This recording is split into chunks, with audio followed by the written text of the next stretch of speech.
असम में एक जगह है नौगांव। नौगांव हमारे देश की महान विभूति श्रीमद शंकर देव जी का जन्मस्थान भी है। यह जगह बहुत ही सुंदर है। यहाँ हाथियों का भी एक बड़ा ठिकाना है। इस क्षेत्र में कई घटनाएं देखी जा रही थी जहां हाथियों के झुंड फसलों को बर्बाद कर देते थे। किसान परेशान रहते थे, जिससे आसपास के करीब 100 गांवों के लोग बहुत परेशान थे। लेकिन गांव वाले हाथियों की भी मजबूरी समझते थे। उन्हें पता था कि हाथी भूख मिटाने के लिए खेतों का रुख कर रहे हैं, इसलिए गांव वालों ने इसका समाधान निकालने की सोची। गांव वालों की एक टीम बनी जिसका नाम था हाथी बंधु। हाथी बंधुओं ने सूझबूझ दिखाते हुए करीब 800 बीघा बंजर भूमि पर एक अनूठी कोशिश की।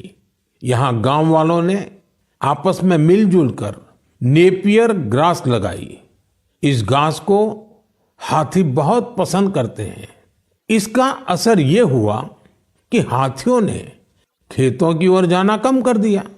यह हजारों गांव वालों के लिए बहुत राहत की बात है। उनका ये प्रयास हाथियों को भी खूब भाया है। অসম তথা নগাঁওবাসীৰ বাবে যেন এটা সুখবৰ, প্ৰধানমন্ত্ৰীৰ যি মন কি বাত অনুষ্ঠান, সেই মন কি বাত অনুষ্ঠানত নগাঁৱৰ এটা সংগঠনৰ নাম উচ্চাৰিত হৈছে প্ৰধানমন্ত্ৰীৰ মুখত। প্ৰধানমন্ত্ৰী নৰেন্দ্ৰ মোদীয়ে উচ্চ প্ৰশংসা কৰিছে হাতী বন্ধু নামৰ সেই সংগঠনটোৰ কথা। আৰু সেই সংগঠনটো আছে নগাঁৱৰ চাপানালাত। আৰু সেই চাপানালাৰ যি সংগঠনটোৰ লগত জড়িত হৈ থকা বিনোদ বৰা দুলু আৰু যি প্ৰদীপ ভূঞা, এই দুজনৰ নাম এতিয়া উচ্চাৰিত হৈছে নগাঁওবাসীৰ মাজত। এই মুহূৰ্তত মোৰ লগত বিনোদ বৰা আছে আৰু এই বিনোদ বৰাৰ প্ৰচেষ্টাতে হাতীবন্ধু নামৰ যিটো সংগঠন, সেই সংগঠনটোৱে প্ৰাণ প্ৰায় উঠিছিল। আৰু এই হাতীবন্ধু নামৰ সংগঠনটোৰ কথাই আজি প্ৰধানমন্ত্ৰীৰ মন কি বাত অনুষ্ঠানত উচ্চাৰিত হৈছে। তেওঁ উচ্চ প্ৰশংসা কৰিবলৈ কৰা পৰিলক্ষিত হৈছে। কাৰণ হাতীবন্ধুৱে যেনেধৰণৰ বন্যহস্তী আৰু মানুহৰ মাজত সৃষ্টি হোৱা যি সংঘাত, সেই সংঘাত নিৰ্মূলৰ বাবে যি একানপতীয়া প্ৰচেষ্টা হাতত লৈছে, সেই প্ৰচেষ্টাক কিন্তু প্ৰধানমন্ত্ৰীগৰাকীয়ে আজি শলাগ লোৱা পৰিলক্ষিত হৈছে। মই পোনে পোনে বিনোদ বৰা যি দুলু, তেওঁৰ ওচৰলৈ যাব বিচাৰিম। প্ৰকৃতিৰ লগত সহাৱস্থান কৰা এই দুলু বৰাই কিন্তু অকল হাতীৰ লগতেই নহয়, প্ৰকৃতিৰ লগত সহাৱস্থান কৰি পেলাই বন্যপ্ৰাণী উদ্ধাৰৰ ক্ষেত্ৰতো কিন্তু বিগত সময়ছোৱাত যথেষ্ট কাম কৰি অহা পৰিলক্ষিত হৈছিল। তাৰ পৰিপ্ৰেক্ষিততে তেওঁ ৰাষ্ট্ৰীয় পৰ্যায়ত, আন্তঃৰাষ্ট্ৰীয় পৰ্যায়তো সন্মান বুটলিবলৈ সক্ষম হৈছে।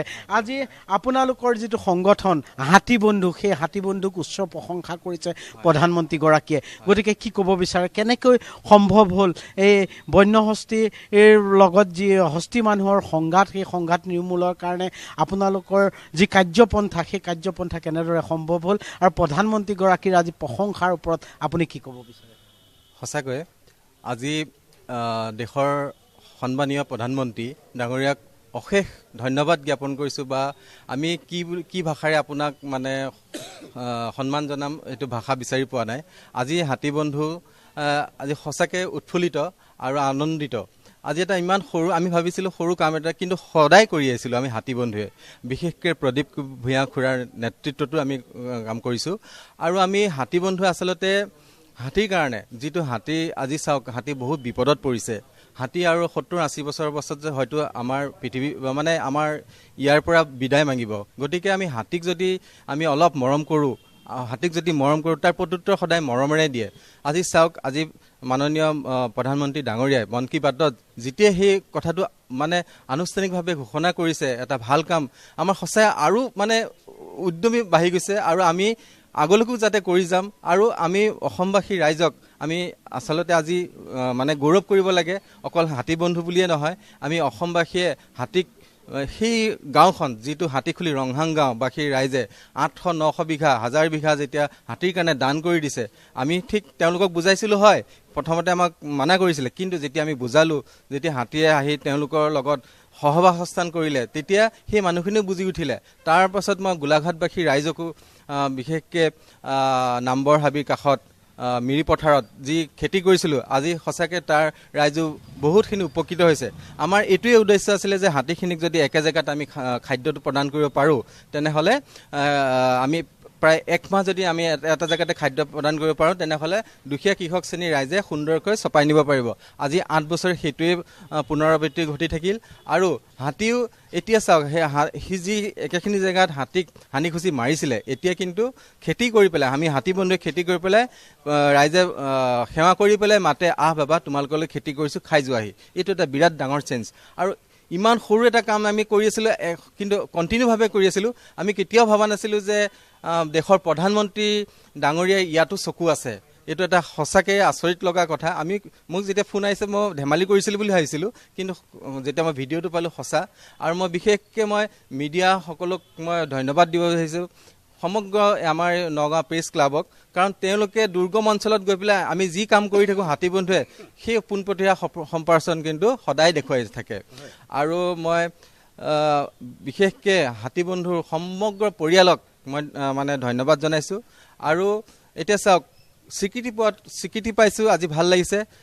এটা সৰু কামো স্বীকৃতি পাব পাৰে যদি আমি ঝাৰুডাল সদায় মাৰি থাকোঁ কিন্তু একনিষ্ঠাৰে যদি মাৰি থাকোঁ তেনেহ'লে সেই ঝাৰুৱালাটো এদিন ৰাষ্ট্ৰীয় কি আন্তঃৰাষ্ট্ৰীয় পৰ্যায়তো স্বীকৃতি পাব পাৰে। এইটো আমি আচলতে হাতীক মৰম কৰিছিলোঁ কিন্তু আমি স্বীকৃতি পাম বুলি নহয়, এইটো নিজে নিজে হৈ যোৱা এটা প্ৰক্ৰিয়া। গতিকে হাতীক মই এতিয়াও কওঁ হাতীখিনি বৰ বিপদত পৰিছে। বিশেষকৈ হাতীত থকা হেবিটেট নাইকিয়া হৈছে।